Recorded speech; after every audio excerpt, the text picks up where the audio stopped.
Sylvia Lim.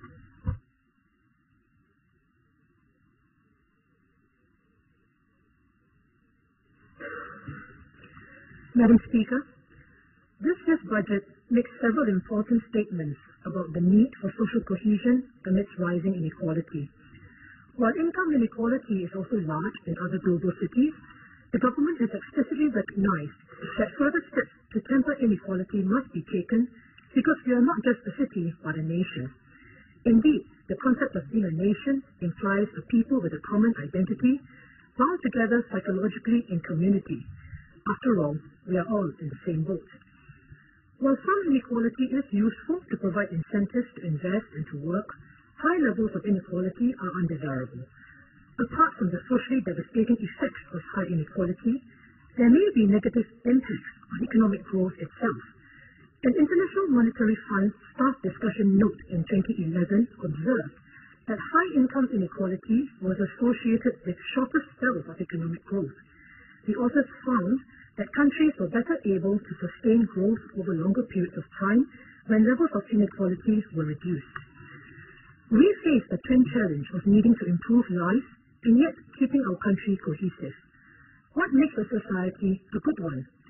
The influential philosopher John Rawls argued that a good society redistributes its wealth so that all its citizens have the same opportunity for future success in the form of equal access to public goods, such as quality education and healthcare. To this end, it is widely acknowledged that key government responses to inequality should include targeting subsidies to those who need it and a progressive tax system. This year's budget continues to target subsidies to households to mitigate the rising cost of living. These include higher workfare income supplement payouts, double GST vouchers for lower and middle income households, and SNCC rebates. These are in principle good measures. The government has also indicated that it is thoroughly reviewing the financing framework for healthcare. The stated aim of this review is to bring down Singaporeans' out-of-pocket share of medical costs while the government takes on a larger share, again focused on lower to middle income groups. This is welcome. The issues of healthcare costs and healthcare inflation are indeed uppermost in Singaporeans' minds, especially with our aging population. It is also a topic I've spoken about in previous budgets. I look forward to the fleshing out of the directions of the review as promised. The other strategy which is key to mitigating inequalities is a progressive tax system. Simply put, a progressive tax system should aim to require those who have more to contribute more to the national coffers, which will then be used as general revenue and for redistribution to those in need. I believe Singaporeans on the whole see the wisdom and need for this, including those who are better off. There should be a fair contribution towards our fellow citizens and to the country as a whole. In my speech, I wish to urge the government to continue to look for ways to make our tax system more progressive and suggest that there is still room to do so without unraveling our economic strategies. What would be the benefits of making our tax system even more progressive?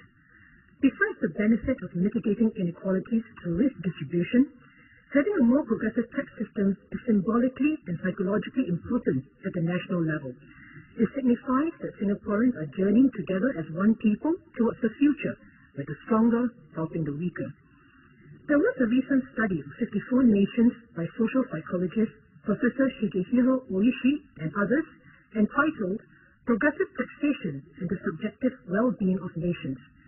The study analyzed data from 54 countries, including Singapore, and concluded that progressive taxation was positively associated with a nation's sense of well-being. It was shown that generally, countries with higher degrees of progressive taxation had citizens showing more satisfaction with their lives as they evaluated their lives at higher scores.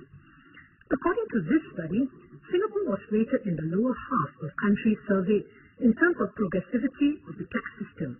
That is, more than half of the other countries' tax systems were rated as more progressive than Singapore's. As for life satisfaction, Singaporeans ranked their lives less optimistically than those in many developed jurisdictions, such as Israel, United States, and countries in Europe. Though the study measured a subjective index, namely citizens' sense of well-being, this measure is important. One's sense of well-being would affect one's morale and confidence in the future. These would in turn affect one's desire to procreate, something high on our national agenda. What is the state of progressivity of our tax system currently? According to IRA's data, the top 11% of earners already contribute almost 80% of the total tax takings in Singapore. It was noted by Associate Professor Chia Mi Chun that Budget 2013 makes a further progressive move by implementing a decisive shift towards taxing wealth, namely luxury cars and homes, rather than just incomes. Despite these new moves in the progressive direction, I would like to highlight two areas which I believe will make our tax system fairer and more progressive. First, our regime of personal income taxes. Currently, our personal income tax system is already progressive. For instance, those earning less than $20,000 per year do not pay any income tax. Thereafter, there is a tiered system where higher rates of taxes apply to income earned above certain thresholds. Finally, at the top end, those earning an annual income of more than $320,000 are taxed at 20%. It has been noted by several economists that there is room for further tiering above the $320,000 threshold, as the current tiering catches a wide range of income earners in this top bracket, ranging from a university professor who just makes it to this bracket and a banker who earns millions of dollars a year. I understand that this cutoff of $320,000 has not been adjusted for around a decade, while in the meantime, incomes at the higher ends have soared. There is clearly scope to have more tiers and higher rates, say up to 25%, for those who earn above certain higher thresholds. For instance, those earning between $320,000 up to $500,000 could be taxed at 20%. Those earning between $500,000 to $700,000 at 22%, between $700,000 to $1 million at 24%, and above $1 million, 25%. Even at the maximum income tax of, say, 25%, such a top rate would still be low globally. While some may argue that such a move might reduce our attractiveness as a destination to high earners, I believe Singapore would still have major selling points to them, such as the ease of doing business here and low corporate tax rates. Madam, my second point relates to one of this year's budget proposals, the move to introduce tiered property tax for residential properties. For owner-occupied homes, higher tax rates are being introduced that raise the tax rate for homes from the current top rate of 6% to a new top rate of 16% by January 2015. It was stated that most retirees will end up paying less property taxes. I would like to ask for clarification about the basis of this statement about retirees. Is it based simply on the fact that only 12,000 residential homes fall within the annual values which now attract higher rates? Or is the statement about retirees based on some analysis of the age of persons currently living in the higher value homes? The budget attachment entitled Measures for Households states that owner-occupied homes of annual value of less than $59,000 will enjoy lower property taxes. I am advised that the cut-off annual value of $59,000 for higher taxes could conceivably include an older home in a good location, which retirees may have purchased long ago or which they themselves may have inherited. The government has explicitly acknowledged in the budget statement that there are retirees who are not cash rich, even though they may live in homes of significant value. Some consideration and concessions should be given for this. For non-owner-occupied residential units, this budget will replace the current flat rate of 10% tax to introduce a tiered rate based on the annual value of the property, ranging from 11% to 19% from 1st January 2014, and from 1st January 2015, 12% to 20%. This tiered system being introduced is admittedly more progressive than the status quo. However, as noted in the budget statement, the increase will only be significant for investment properties at the high end.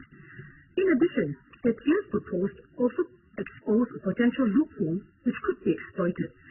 It assumes that wealthy people will invest only in high-end properties and does not address the fact that a wealthy person could buy multiple units of mid-range properties which would enjoy lower tax rates.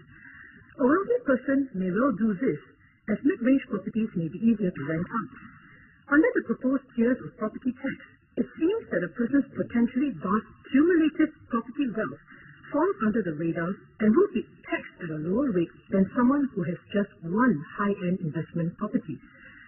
Would it not have been fairer as a wealth tax to assess a person's cumulative property interest rather than to have a per-property standalone approach. While it may require more administration, I believe the relevant government land registries have exhaustive records of who owns residential properties and in what proportions. Madam, to sum up, I acknowledge the government's attempts in this budget to introduce further progressivity into our tax system and its focus on targeted help, which will go some way to mitigate the inequalities faced by Singaporeans. What is of utmost concern for most Singaporeans is worry over the rising cost of living. This should give us greater incentives to have more progressive taxes, which will reduce the need to raise other kinds of taxes which increase the overall cost of living, such as the GST. In this regard, I urge the government to continue to look at ways to introduce more progressivity into our tax system for the well-being of our society and the nation as a whole.